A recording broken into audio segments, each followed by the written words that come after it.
ওই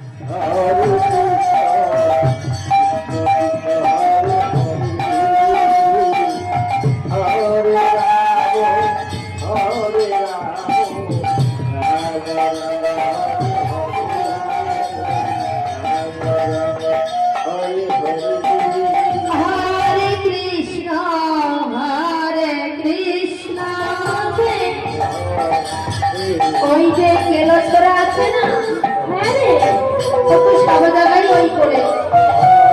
আমার মন বলছে ওই কেলসরা বুঝি আমাদের বসল গুলো চুরি করেছে। তাহলে কি হবে রে সখী? শুনছো? বলি ও বন্ধু,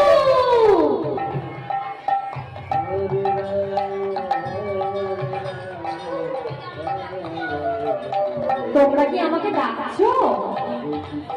তুমি বুঝতে পারছো না আমাদের বাসনগুলো তুমি চুরি করে রেখেছো ওই কদমদের মধ্যে? আমরা তো ঘরের বধূ, আমরা কিভাবে ঘরে ফিরে যাবো বলো?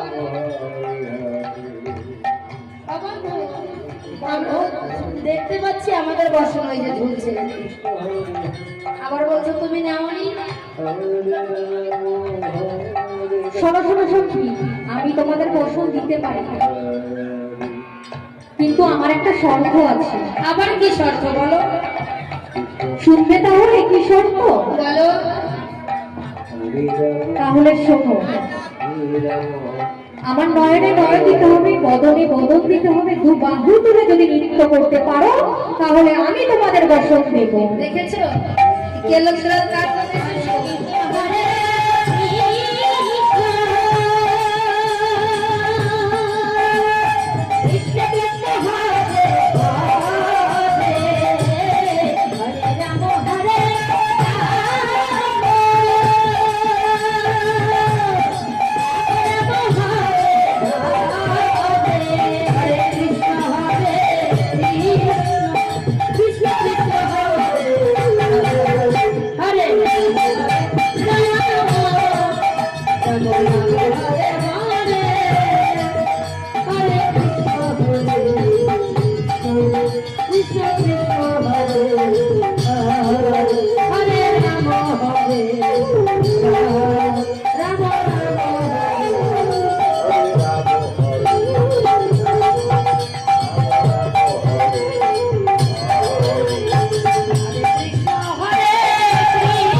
তাহলে রথের চাকা যদি না ঘোরাই তাহলে তো অসম্পূর্ণ থেকে যাবে। ভগবান বললেন ও সখী, এবারে আমরা সকলে মিলে রথের চাকাটা ঘোরাই। সখীগণ আমার রথের চাকা ঘোরালেন।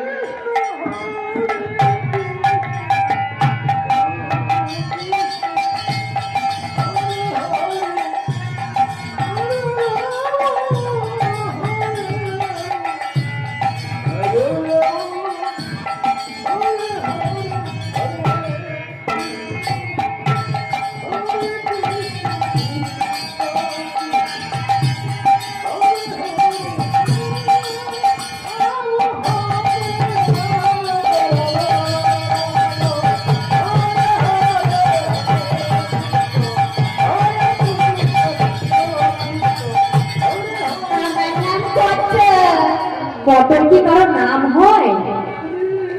তোমার ভালো নাম কি? আলু। আলু, তুমি আমার সাথে একটু ওঠো তো। আলু, হাত ধরো। তোমরা একটু সবাই সরো তো।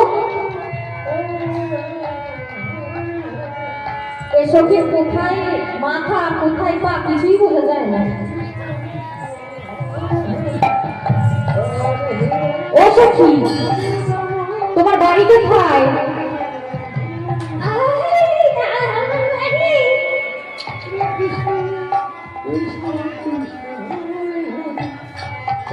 সখীর গা দিয়ে কেমন বাজে বাজে গন্ধ আসছে,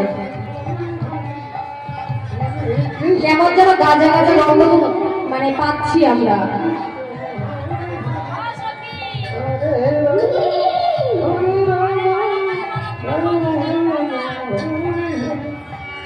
বলো বলো, তোমার বদন কেন ঢাকা আছে? তাহলে সত্যি একটু বসনটা আমরা শুনিয়ে দেখি।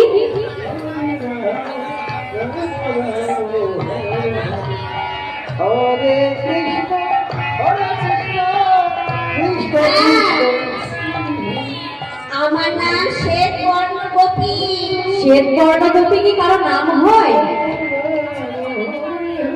আমাদের মধ্যে তো কারো নেই। তাহলে তোমার বদনখানা একবার দেখি।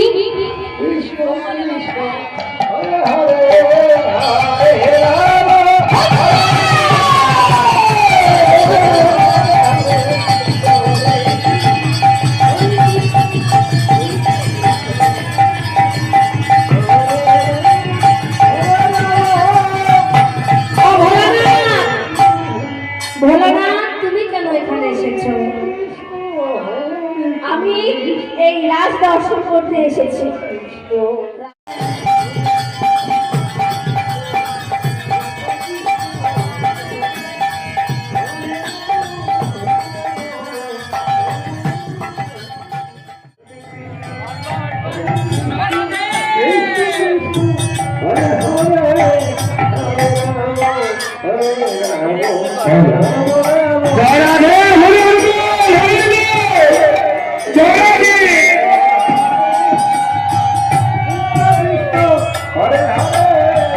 Hare Hare